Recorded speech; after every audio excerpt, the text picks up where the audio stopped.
Assalamualaikum warahmatullahi wabarakatuh. Selamat siang dan salam sejahtera untuk kita semua. Kembali lagi bersama saya, Jeffrey Kinaldi, dengan NPM C1C02070. Di sini saya tidak sendiri, saya berdua dengan teman saya. Ada Kak Berli. Ya, perkenalkan nama saya Berlina Febrianti Panggabean dengan NPM C1C020-151. Baik. Jadi pada video kami ketiga ini, kami akan membahas mengenai pusat tanggung jawab. Di sini kami akan membahas mengenai pusat pendapatan dan biaya. Apa saja pusat tanggung jawab, pusat biaya, pusat administrasi dan pendukung, dan juga pusat penelitian dan pengembangan. Baik. Jadi kita mulai saja nih. Untuk pertanyaan yang pertama, saya mau bertanya dengan Kak Berli, apa sih yang dimaksud dengan pusat pertanggungjawaban dan apa saja dan apa maksud saya, apa yang dimaksud dengan pusat pertanggungjawaban dan apa itu pusat tanggung jawab, serta bagaimana sifat dari pertanggungjawaban ini. Seperti itu. Oke, izin menjawab ya. Jadi pusat pertanggungjawaban itu adalah unit organisasi yang dipimpin oleh manajer yang bertanggung jawab terhadap aktivitas pusat pertanggungjawaban yang dipimpinnya. Nah, suatu organisasi merupakan kumpulan dari berbagai pusat pertanggungjawaban. Adapun tujuannya dibuatnya pusat pertanggungjawaban ini yaitu sebagai basis perencanaan, pengendalian, dan penilaian kinerja manajer dan unit organisasi yang dipimpinnya. Untuk memudahkan pencapaian tujuan organisasi, memfasilitasi terbentuknya goals konvensi dan mendelegasi tugas dan wewenang dari unit-unit yang memiliki kompetensi kompetensi sehingga mengurangi beban tugas manajer pusat, mendorong kreativitas dan daya inovasi bawahannya sebagai alat untuk melakukan strategi organisasi secara efektif dan efisien, serta sebagai alat pengendalian anggaran. Nah, pusat pertanggungjawaban ini juga merupakan suatu unit organisasi yang dipimpin oleh seorang manajer yang bertanggung jawab. Nah, penilaian kinerja manajer sangat penting karena dengan adanya penilaian kinerja dapat diketahui apakah manajer pusat pertanggungjawaban tersebut melaksanakan wewenang dan tanggung jawab yang diberikan kepadanya. Tanggung jawab manajer pusat pertanggungjawaban adalah yaitu untuk menciptakan hubungan yang optimal antara sumber daya input yang digunakan dengan output yang dihasilkan dikaitkan dengan target kinerja. Nah, input diukur dengan jumlah sumber daya yang digunakan, sedangkan output diukur dengan jumlah produk atau output yang dihasilkan. Nah, pusat pertanggung jawab itu sendiri juga dipimpin oleh seorang manajer yang tentunya sangat bertanggung jawab ya. Terus kita masuk juga kepada apa sih sifat pusat pertanggungjawaban. Nah, sifat pusat pertanggungjawaban ini muncul guna mewujudkan satu atau lebih maksud yang disebut sebagai cita-cita perusahaan secara keseluruhan, memiliki cita-cita dan manajer senior menentukan jumlah strategi untuk mencapai cita-cita tersebut. Nah, fungsi dari berbagai pusat tanggung jawab dalam perusahaan adalah mengimplementasikan strategi tersebut karena setiap organisasi merupakan sekumpulan pusat tanggung jawab. Maka jika suatu pusat tanggung jawab telah memenuhi tujuannya, maka cita-cita organisasi tersebut juga telah tercapai. Nah, tampilan gambar eh, mungkin ada tampilan gambar kan. Nah, di sini bisa dijelaskan bahwa ini adalah cara kerja pusat tanggung jawab. Pusat tanggung jawab yang menerima masukan dalam setiap bahan, kemudian bahan baku, kemudian ada tenaga kerja dan jasanya. Nah, dengan demikian menggunakan model kerja kapital atau seperti persediaan atau piutang, peralatan dan aktiva lainnya. Nah, pusat tanggung jawab melaksanakan fungsi-fungsi tertentu dengan tujuan akhir untuk mengubah input menjadi output baik yang berwujud atau tidak berwujud. Nah, dalam sebuah pabrik, outputnya berbentuk produk jadi. Dalam unit-unit staff, outputnya berbentuk jasa. Kemudian, produk-produk yang dihasilkan oleh suatu pusat tanggung jawab bisa saja kemudian diserahkan ke pusat tanggung jawab yang lain, di mana output tersebut kemudian menjadi input atau bisa langsung dilempar ke pasar sebagai output secara keseluruhan Nah, pendapatan adalah jumlah yang diperoleh dari setiap penyediaan output tersebut. Nah, mungkin itu yang bisa saya jelaskan tentang apa sih pusat pertanggungjawaban dan bagaimana sifat pusat pertanggungjawaban. Baik, itu tadi sudah dijelaskannya oleh Kak Berli. Apa sih pusat pertanggungjawaban dan apa itu pusat pertanggungjawaban serta bagaimana sifat dari pusat pertanggungjawaban. Nah, tadi kan Kakak sudah menyebutkan nih adanya input dan output pada pusat pertanggungjawaban. Nah, ini yang ingin saya tanyakan, apa sih hubungan antara input dan output serta bagaimana cara mengukur input dan output tersebut? Nah, baik, izin menjawab ya. Nah, manajemen itu sendiri bertanggung jawab untuk memastikan hubungan yang optimal antara input dan output di sejumlah pusat tanggung jawab. Hubungannya itu bersifat timbal balik dan langsung. Misalkan, seperti Departemen Produksi, input bahan baku menjadi bagian fisik dari barang jadi. Nah, di sini pengendalian berfokus pada penggunaan input minimum yang dibutuhkan untuk memproduksi output yang diperlukan menurut spesifikasi dan standar mutu yang benar, tepat waktu, dan sesuai dengan jumlah yang diminta.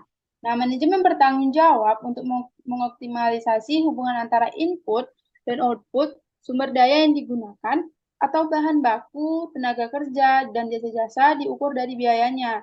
Nah, sebagai contohnya, misalkan nih, Departemen Produksi. Inputnya itu kan sebagai bahan bahan baku jadi. Kemudian pengendalian difokuskan pada bagaimana manfaat input minimal untuk penghasilan output yang digunakan. Nah, untuk prosesnya itu, proses dalam mengerjakannya itu menggunakan model kerja, kapital, atau persediaan piutang. Peralatan aktiva lainnya dapat dibedakan menjadi tiga, yaitu langsung, Departemen Produksi input berupa bahan baku akan menjadi bagian fisik dari barang jadi yang merupakan output ini. Yang kedua itu ada tindak tidak langsung, yaitu Departemen Pemasaran atau input berupa biaya periklanan ditujukan untuk meningkatkan hasil penjualan, namun penjualan tidak hanya dipengaruhi oleh iklan. Nah, yang ketiga itu ada namanya KABUR, Departemen Penelitian dan Pengembangan Hasil Penelitian dan pengembangan yang dilakukan pada masa sekarang barangkali tidak dapat diketahui selama beberapa tahun. Nah, kondisi input tidak berkaitan langsung dengan output. Misalnya, biaya promosi yang dikeluarkan untuk meningkatkan pendapatan, akan tetapi peningkatan penjualan diperoleh beberapa faktor selain promosi. Nah, hubungan antara peningkatan biaya promosi dan peningkatan pendapatan sulit dijelaskan. Karena pada kegiatan penelitian dan pengembangan hubungan antara input dan output lebih sulit lagi dijelaskan karena hasil dari kegiatan penelitian ini mungkin tidak nampak pada beberapa tahun dan jumlah biaya optimum yang untuk kegiatan penelitian sulit ditetapkan ini. Mungkin itu yang bisa saya jelaskan. Baik. Jadi itu tadi adalah apa sih hubungan antara input dan output serta bagaimana cara mengukur input dan output. Nah, jadi kemudian saya mau juga juga mau bertanya nih, bagaimana sih efisiensi dan efektivitas dari pusat pertanggungjawaban serta apa saja sih jenis-jenis pusat-pusat tanggung jawab ini seperti itu. Baik, sebelumnya saya jelaskan ya tentang apa itu efisiensi. Nah, efisiensi itu adalah rasio output terhadap input atau jumlah output per unit input. Mengukur efisiensi adalah dengan membandingkan output dari pusat pertanggungjawaban yang satu dengan pusat tanggung jawab lainnya. Berbeda dengan efisiensi yang ditentukan oleh hubungan antara input dan output, efektivitas ditentukan oleh hubungan antara output yang dihasilkan oleh suatu pusat tanggung jawab dengan tujuannya. Semakin besar output yang dikontribusikan terhadap tujuan, maka semakin efektiflah unit tersebut. Nah, setiap pusat tanggung jawab itu harus efektif dan efisien untuk mencapai tujuannya dengan cara yang optimal. Secara ringkas, suatu pusat tanggung jawab, pusat tanggung jawaban eh, bersifat efisiensi jika melakukan sesuatu dengan tepat dan bersifat efektif jika melakukan hal-hal yang tepat. Nah, konsep input dan output ini dapat digunakan untuk menjelaskan arti efisiensi dan efektivitas. Istilah ini umumnya dinyatakan sebagai perbandingan. Misalnya pusat pertanggungjawaban A lebih efisiensi dibandingkan pesaingnya dan dibandingkan periode sebelumnya. Efisiensi adalah rasio antara input dengan output atau jumlah output yang dihasilkan dari setiap unit input yang digunakan. Pusat pertanggungjawaban A dikatakan lebih efisiensi dibandingkan pusat pertanggungjawaban B apabila, nah yang pertama, pusat tanggung jawab A menggunakan jumlah sumber daya yang lebih sedikit daripada pusat tanggung jawab B, namun memproduksi jumlah output yang sama. Hal ini berarti bahwa kedua pusat tanggung jawab tersebut menjalankan pekerjaan mereka dengan memuaskan dan besarnya masing-masing pekerjaan tersebut bisa dibandingkan. Nah, maka unit dengan input yang lebih rendah ini atau biaya yang lebih rendah adalah yang lebih efisiensi. Nah, yang keduanya itu pusat tanggung jawab A menggunakan sumber daya yang sama jumlahnya dengan pusat tanggung jawab B, namun memproduksi output yang dengan jumlah yang lebih besar. Hal ini berarti bahwa input yang digunakan adalah sama, namun outputnya berbeda. Maka dibutuhkan beberapa tolak ukur kuantitatif untuk menentukan tingkat efisiensinya, sehingga hal ini merupakan perhitungan yang sulit. Nah, pada beberapa pusat pertanggungjawaban, efisiensi diukur dengan membandingkan antara biaya sesungguhnya dengan biaya standar. Nah, yaitu berapa biaya yang harusnya terjadi untuk menghasilkan output yang ditetapkan. Efektivitas ditentukan dari hubungan antara hasil yang dicapai, pusat pertanggungjawaban dengan tujuannya. Semakin besar kontribusi hasil terhadap tujuan yang ditetapkan, berarti semakin efektif. Kelemahan utama dalam biaya yang dicatat bukanlah tolak ukur atau sumber daya yang sebenarnya digunakan, dan standar pada hakikatnya merupakan perkiraan tentang apa yang ideal harus tercapai dalam kondisi yang ada. Kemudian dalam banyak pusat tanggung jawab, efisiensi diukur dengan membandingkan biaya aktual dengan standar. Nah, di mana biaya-biaya tersebut harus dinyatakan dengan output yang diukur, tetapi metode ini mempunyai dua kelemahan. Nah, kelemahannya itu yaitu yang pertama, biaya yang tercatat bukanlah tolak ukur atau sumber daya yang sebenarnya digunakan. Kemudian yang keduanya itu standar pada hakikatnya merupakan perkiraan tentang apa yang idealnya harus tercapai dalam kondisi yang ada. Secara ringkas, suatu pusat tanggung jawab akan bersifat efisien jika melakukan sesuatu dengan tepat dan akan bersifat efektif jika melakukan hal-halnya dengan tepat. Nah, di sini kita bakal masuk nih, apa saja sih jenis-jenis pusat tanggung jawab? Ada 4 jenis pusat tanggung jawab, digolongkan menurut sifat input dan output.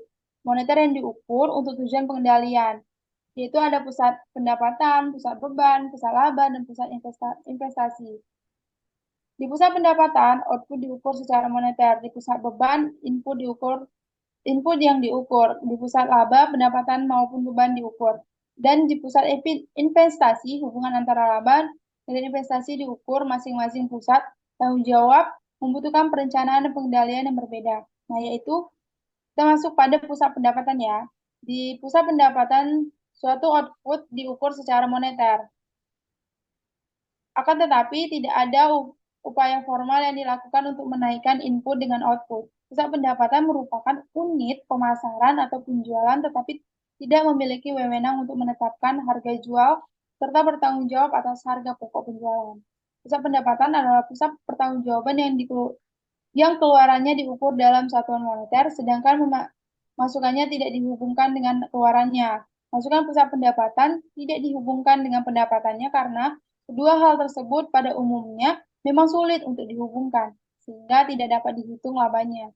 Penilaian prestasi pusat pendapatan dilakukan dengan cara membandingkan anggaran pendapatan dengan realisasi pusat pendapatan. Dinilai efektif jika jumlah realisasi pendapatan lebih besar daripada jumlah pendapatan yang dianggarkan atau jika beban dikaitkan dengan pendapatan, maka unit tersebut akan menjadi pusat laba. Pusat pendapatan mempunyai tiga karakteristik, yaitu yang pertama unit pemasaran atau penjualan yang tidak mempunyai tanggung jawab atas harga pokok penjualan barang-barang yang dipasarkan.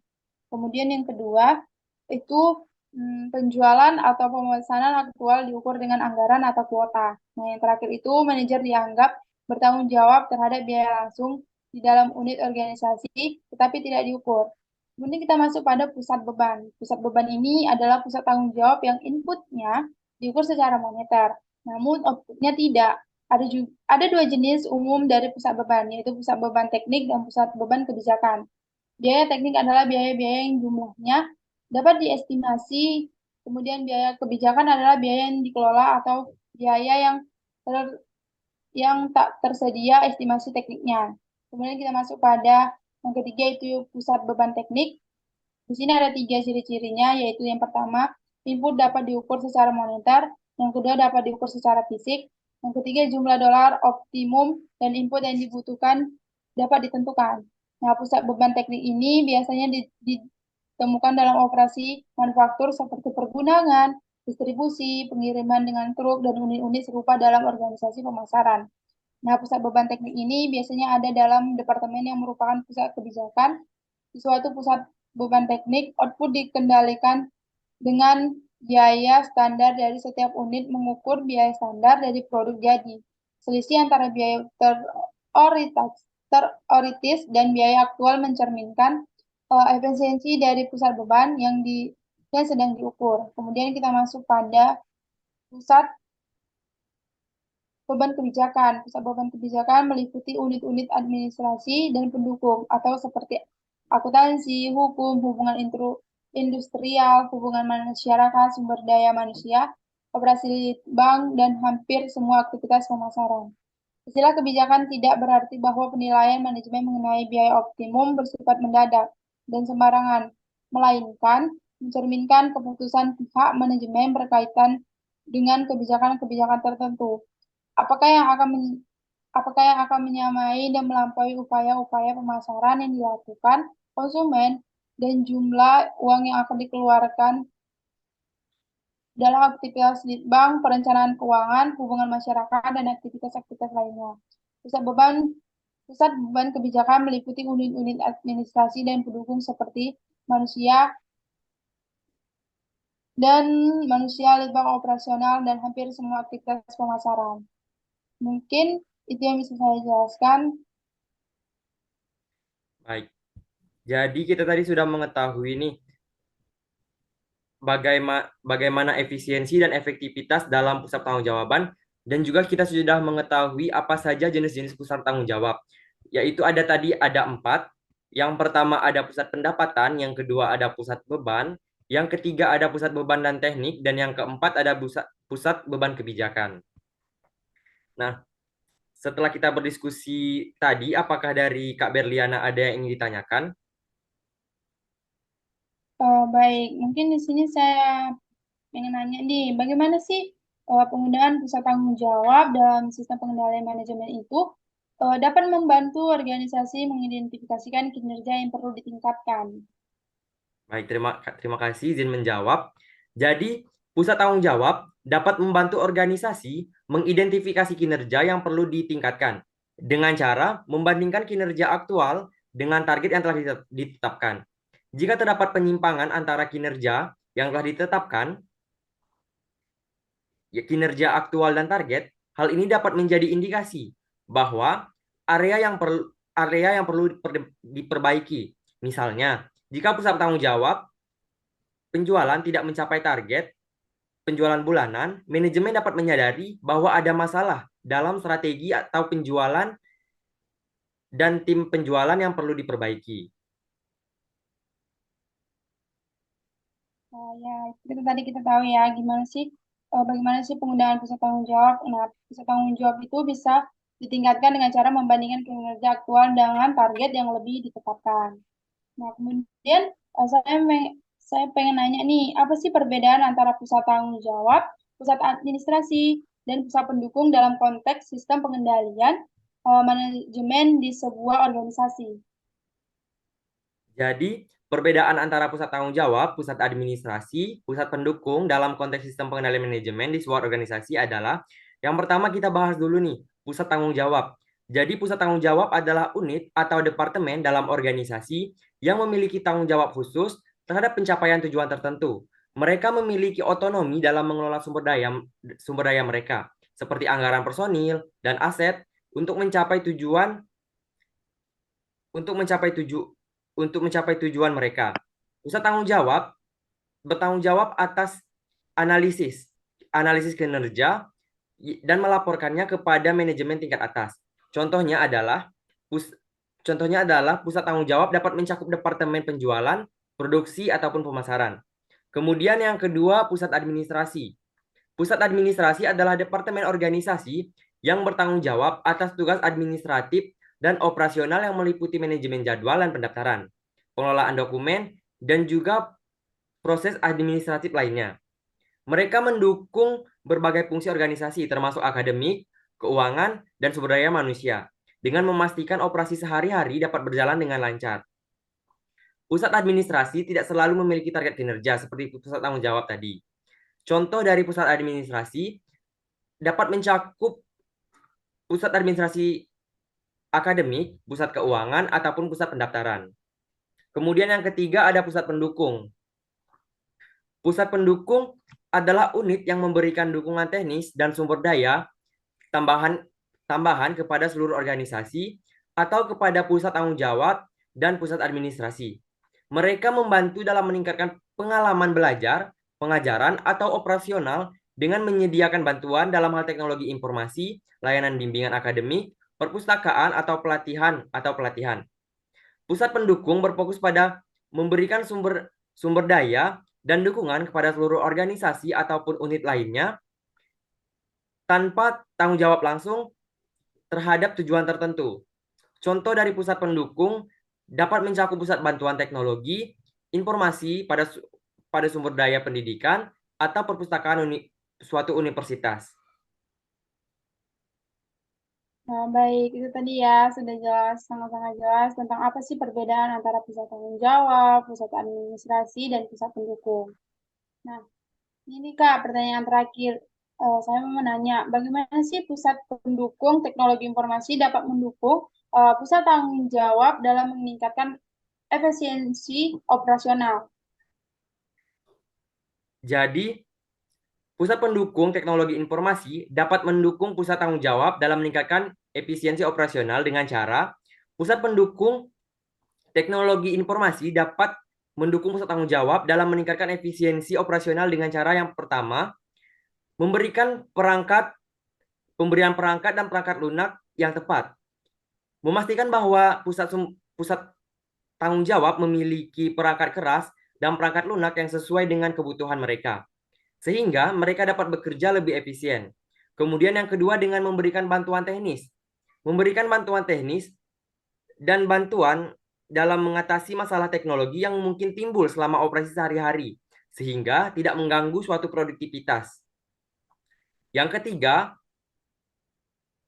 melakukan pengembangan solusi berbasis teknologi.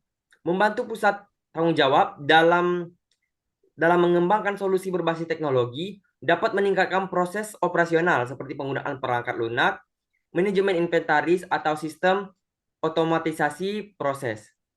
Kemudian dengan memberikan pengadaan informasi, menyediakan akses kepada pusat tanggung jawab untuk data dan informasi yang diperlukan untuk pengambilan keputusan yang lebih baik. Dan yang terakhir, dengan memberikan dukungan dari pusat pendukung teknologi informasi.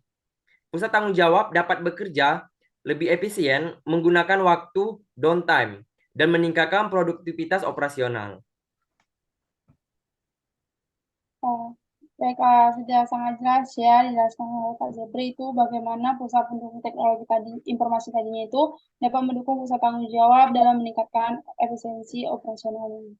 Nah, mungkin cukup itu saja yang ingin saya tanyakan. Saya kembalikan kepada Kak Zebri.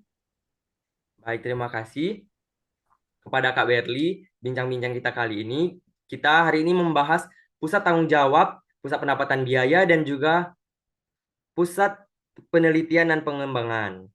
Jadi, apabila terdapat kesalahan di video kami kali ini, kami mohon maaf.